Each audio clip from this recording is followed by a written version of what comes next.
দেখেন দর্শক, গাড়িটি ঘোরানো হচ্ছে, মনে হচ্ছে এই তাক দিয়েই গাড়িটি ভেঙে ফেলবে।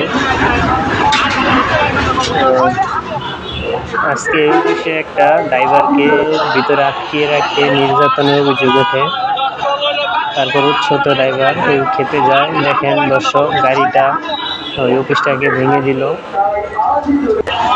তো সব ড্রাইভার মিলে এসে এখানে অফিসটা এভাবে ভেঙে দিল।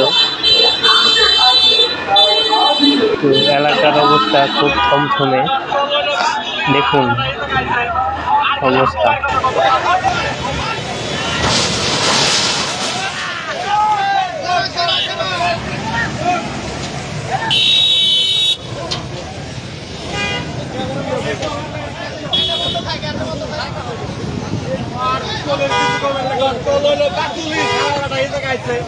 আর খালি হাবু ভাইয়ের কথা